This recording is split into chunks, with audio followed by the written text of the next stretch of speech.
Bonsoir à toutes et à tous et merci de rester fidèles au programme du soir. C'est nous. Bienvenue dans Regard Croisé, le 3e numéro de cette semaine. Encore 4 sujets à aborder avec nos invités. Nous parlerons d'abord du Sénégal, plus précisément des élections législatives. Macky Sall désigné tête de liste de la coalition Takualu Sénégal. Deuxième sujet, nous parlerons du Bénin. Olivier Boko et Soval de Romeki inculpés et placés sous mandat de dépôt. Troisième sujet, nous parlerons de la CEDEAO et de son Parlement. Le bureau veut renforcer la réglementation sur les activités des députés. Et nous terminerons avec un sujet sécurité. Le Togo appelle à l'intégration de l'AES à la coalition mondiale contre Daesh. Et pour en parler ce soir, 2 invités sur ce plateau. Avec moi, Germain Pouli, vous êtes journaliste, directeur de publication de Togo Réveil. Bonsoir Germain et bienvenue. Bonsoir docteur, bonsoir à tous les téléspectateurs de Niveau TV. Merci pour l'invitation. Merci beaucoup à vous Germain d'avoir répondu à notre invitation. C'est moi plutôt que vous, merci. Et notre deuxième invité ce soir, Dieudonné Sewonou, vous êtes également journaliste et surtout le directeur général d'Elior Service. Bonsoir Dieudonné et bienvenue. Bonsoir Guillaume, bonsoir à tous, bonsoir à Germain. Et merci encore de nous inviter à ce plateau pour donner notre brime de réflexion sur des sujets qui font l'actualité. Merci beaucoup à vous d'avoir répondu à notre invitation. Et c'est avec vous que nous allons aborder notre premier sujet. Nous prenons la direction du Sénégal pour parler des élections législatives. Macky Sall, désigné tête de liste de la coalition Takualu Sénégal. L'ex-président sénégalais revient à la tête de la lutte politique dans son pays. Maintenant, dans le camp de l'opposition, une nouvelle coalition vient de voir le jour. Coalition Takualu Sénégal avec à sa tête Macky Sall. Cette coalition se prépare pour les prochaines législatives qui auront lieu le 17 novembre prochain. Elle aura justement en face d'autres partis comme le PASTEF qui sera mené par l'actuel Premier ministre Ousmane Sonko. Le président Macky Sall avait quitté la présidence, mais il est toujours dans la classe politique sénégalaise. Le voilà porté à la tête de cette nouvelle coalition Takualu Sénégal. Germain. Oui, on assiste au retour du président Macky Sall qui a laissé un très mauvais souvenir à la classe politique sénégalaise, à une partie de l'Afrique aussi, et par rapport aux derniers développements qui ont finalement conduit à son départ avec l'élection d'un candidat par défaut, donc Diomaye Faye, à la place de Sonko, et toute la violence qui a précédé donc cette élection présidentielle. Donc après quelques mois, il est de retour. Il semble être en tout cas bien accueilli par la nouvelle coalition, la coalition Takualu Sénégal, qui est composée donc du parti, entre autres, du parti APR, Alliance pour la République, donc de Macky Sall lui-même, du Parti démocratique sénégalais, donc de Wade, de Karim Wade. C'est 2 grands partis autour desquels aussi gravitent d'autres formations politiques. Et si donc il a été choisi pour conduire cette liste-là, c'est dire que quelque part il garde encore beaucoup d'influence donc sur les électeurs de cette coalition-là, qui songent donc à le faire revenir et pour qu'ils prennent un peu la tête de liste. Et ça fait déjà penser à une forme d'un rendez-vous raté, celui de la présidentielle passée, où on s'attendait à une finale Macky Sall et Sonko, mais alors que finalement les 2 candidats étaient disqualifiés d'une manière ou d'une autre, et on a assisté à autre chose. Donc du côté du PASTEF, qui est le parti au pouvoir aujourd'hui, on semble dire que ce sera Ousmane Sonko le Premier ministre, donc qui va être la tête de liste, et donc c'est un peu la finale ratée de la dernière présidentielle qui est remise un peu au goût du jour à travers les législatives, donc qui auront lieu le 17 novembre prochain. Alors la première interrogation, c'est est-ce que quelqu'un qui a été contesté comme Macky Sall quelques mois avant son départ peut aujourd'hui faire l'affaire? Et je crois que s'il a été choisi, c'est dit quelque part qu'un grand nombre d'électeurs lui font encore confiance, même si au passage il faut relever qu'entre-temps son Premier ministre Amadou Ba, qui a été le candidat qu'il a désigné, a créé un parti politique qui semble vouloir aller donc à cette élection avec son nouveau parti politique, mais il reste quand même cette évidence que Macky Sall reste encore très influent par rapport au bilan assez positif qu'il a eu sur le plan social et économique, même si politiquement on peut lui reconnaître d'avoir commis cette erreur-là de vouloir passer pour un troisième mandat et qui finalement a précipité l'échec de son parti et de sa coalition. Maintenant, ce législatif peut-être ça sera l'occasion d'une revanche parce que on s'accorde à dire que le PASTEF, si le candidat Diomaye Faye du PASTEF est passé, ce n'est pas avec une base électorale assez large, c'est parce que la plupart des formations politiques, y compris le parti de Karim Wade, aujourd'hui qui revient dans la coalition avec Macky Sall, l'avait appelé à l'époque à voter pour Diomaye Faye. Donc ça va être serré. Et l'objectif pour Diomaye Faye, c'est de pouvoir asseoir une majorité qui va l'aider à gouverner, qui va l'aider à passer facilement toutes les lois dont il a besoin pour bien gouverner. Mais ça va être une équation très complexe et très difficile parce que en face, justement, après l'euphorie de la présidentielle qui a permis de battre le candidat de Macky Sall aujourd'hui, chaque parti se reconcentre, chaque coalition se reconcentre sur ses propres forces pour être présent à l'Assemblée nationale et peser sur le jeu politique au Sénégal. Dieudonné Sewonou, l'ex-président sénégalais Macky Sall est désigné tête de liste de la coalition Takku Wallu Sénégal. Cette coalition qui rassemble plusieurs partis d'opposition dont son parti, l'APR, qui se prépare pour les prochaines législatives. Elles auront lieu le 17 novembre. Oui, et Guillaume, j'avoue que ce serait un rendez-vous de titan, hein, le 17 novembre prochain. On s'y attendait le moins. Autrement dire, voir Macky Sall à la tête d'une coalition de cette nature. Vous voyez que l'alliance sur laquelle est porté aujourd'hui Macky Sall, de cette alliance, on retrouve la plupart des partis de l'opposition, pas des moindres d'ailleurs. Donc, certains qui se sont réfugiés au Qatar, je vais faire allusion à Karim Wade depuis ses ennuis avec le pouvoir. Aujourd'hui, que tous ces tenors-là se mettent ensemble et choisissent pour tête de liste Macky Sall, c'est au rythme de l'enjeu.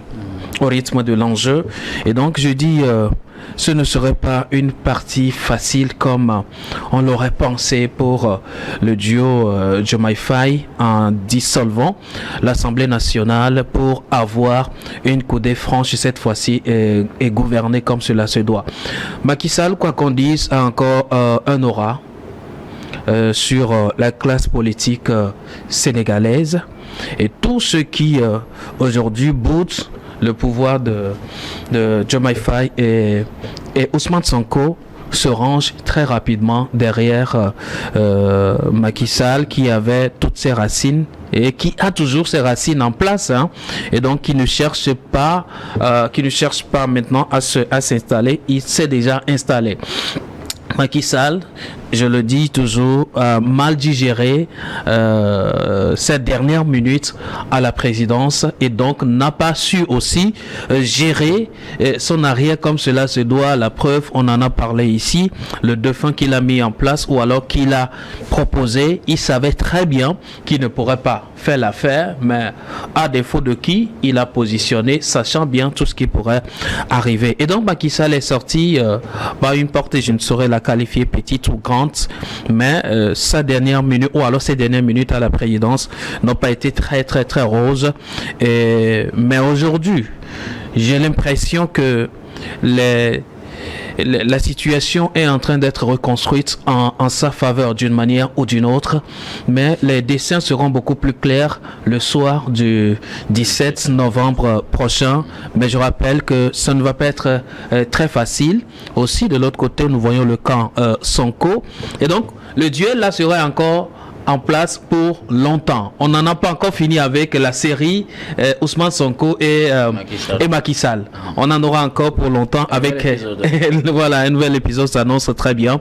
Mais de toutes les façons, je crois que la classe politique du Sénégal est assez mûre et aussi le peuple sénégalais est très averti au sujet des profils de ceux qui pourront véritablement les représenter au Parlement, et le peuple sénégalais sera tranché entre ces deux titans et donner raison à qui de droit. Mais ma crainte serait de encore attacher le bras du jeune pouvoir qui est en place si Macky Sall arrive à aller dans tous les sens avec toutes les acrobaties politiques possibles pour revenir en grand nombre en termes de députés à l'Assemblée nationale. En tout cas, c'est un peu là ma crainte. Je sais aussi que Diomaye Faye et Ousmane Sonko ont déjà implémenté leur présence sur le terrain, et on saura davantage de quoi ils sont capables le soir du 17 octobre prochain. Germain Pouli, un nouvel épisode de cette série politique entre Ousmane Sonko et Macky Sall. Le duel raté de mars 2024 aura-t-il finalement lieu en novembre? On espère qu'il aura lieu. On espère que aucun des candidats ne sera disqualifié, parce qu'après il y a la validation des candidatures, et donc on espère qu'il n'y aura pas d'entrave, justement parce que déjà il y a eu la levée des parrainages aussi pour les candidatures. Habituellement, il y a ce système de parrainage qui a été exclu à l'occasion de ce processus-là. Il y a eu une quarantaine de partis politiques et de listes ou de coalitions qui ont déjà déposé leur candidature. On attend de voir la validation qui sera faite. On espère vivement que la candidature de Macky Sall, qui n'est plus au pays, qui est hors du pays et qui entend revenir, puisque sa coalition annonce qu'il a accepté cette candidature-là, et donc c'est dit qu'il s'apprête probablement à revenir.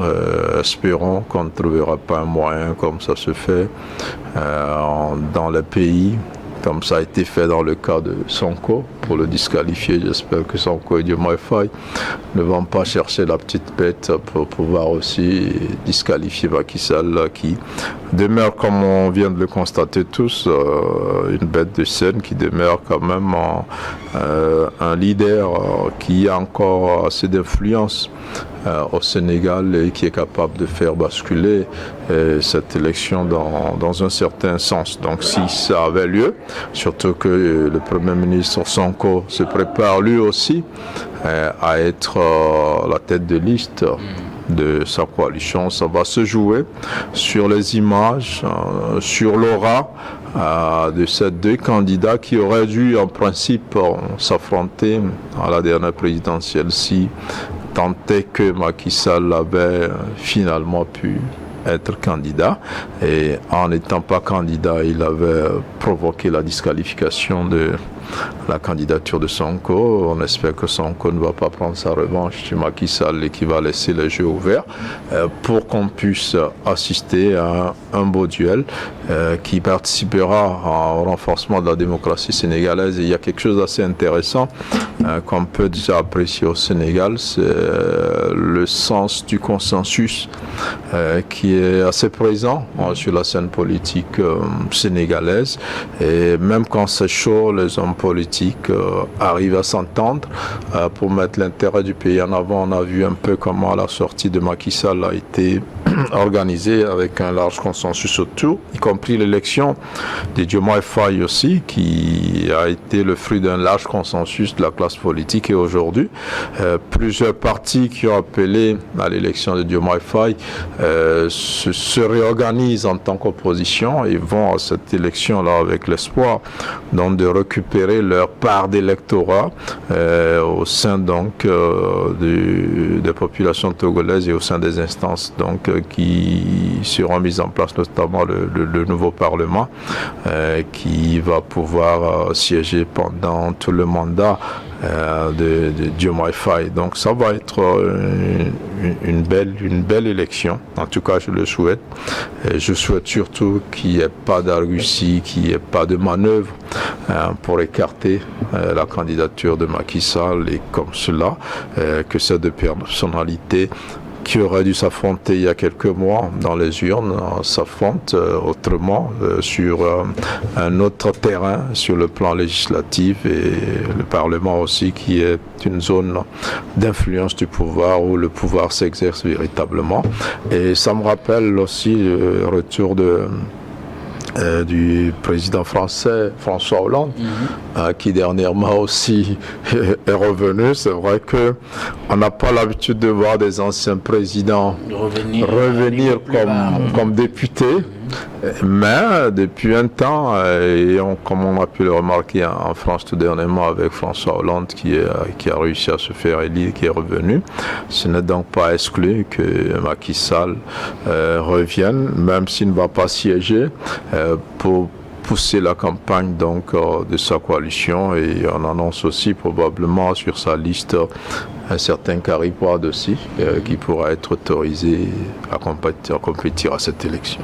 Alors, Dieudonné Sironou, est-ce que finalement le duel des mentors aura lieu au Sénégal? On l'avait raté de peu en mars 2024.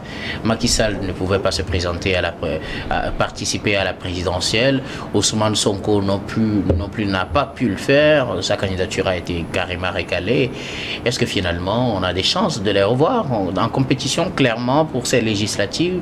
Un camp dirigé par Macky Sall, comme on vient de l'annoncer, et l'autre dirigé par Ousmane Sonko. Est-ce que le duel raté de mars 2024 aura finalement lieu? En tout cas, visiblement, c'est ce vers quoi on est en train de nous conduire, ou alors de se diriger. Sauf que jusqu'ici, on attend toujours la validation des candidatures de façon plus précise. Germain le disait tantôt, qu'on espère qu'il n'y aura pas de manœuvre pour disqualifier, ou alors il n'y aurait pas de principes qui aillent à l'encontre de la candidature de Macky Sall, pour qu'on ne vive pas ce duel des mentors, comme vous le disiez. Mais voilà l'allure des choses. C'est évident, on aura Macky Sall d'un camp et puis Ousmane Sonko de l'autre camp. Hier, c'était quelqu'un qui avait le pouvoir, qui a choisi disqualifier l'autre, et donc le duel n'a pas eu lieu. Aujourd'hui encore, les rôles sont renversés, vous voyez. On risque d'assister à la même chose, que l'un soit disqualifié, ou bien il y a des chances que le jeu soit équitable pour eux tous? Non, il y a d'entrée de jeu, il y a une forte chance que le jeu soit équitable. Okay. Maintenant, il y a aussi cette chance qu'on retourne la monnaie. Si cela est de la culture africaine ou alors de la politique africaine. Mais je me dis, la jeune génération prendra plus de la hauteur pour ne pas commettre l'erreur que les aînés auraient commise de par le passé. Et donc, cette chance de retrouver Macky Sall d'un côté et Ousmane Sonko d'un côté serait une évidence, je crois, au cours de ces élections. Je tiens à le préciser, le plus grand gagnant de tout ceci sera Macky Sall, parce que vous n'êtes pas sans savoir que certaines casseroles font du bruit déjà derrière Macky Sall, et on serait tenté de coller certains procès à Macky Sall suite à sa gestion, voilà, dans les affaires de corruption. Voilà. Maintenant, qu'il soit élu député et donc président d'une grande commission à l'Assemblée nationale, donc il va jouir un peu d'une certaine immunité parlementaire avant que les procédures, si l'aventure on veut intenter c'est un procès contre lui, et ce sera encore une autre étape de procédure jusqu'à ce qu'on le libère de cette protection pour être devant la justice. Pour l'instant, je trouve, si Macky Sall arrive à faire ce jeu, ou alors être devant cette scène jusqu'à obtenir la tête de liste à l'Assemblée nationale, il sera le plus grand gagnant de toutes ces procédures. Merci beaucoup à vous tous pour vos contributions. Nous allons marquer la première pause, puis on reviendra tout à l'heure pour la suite de cette émission.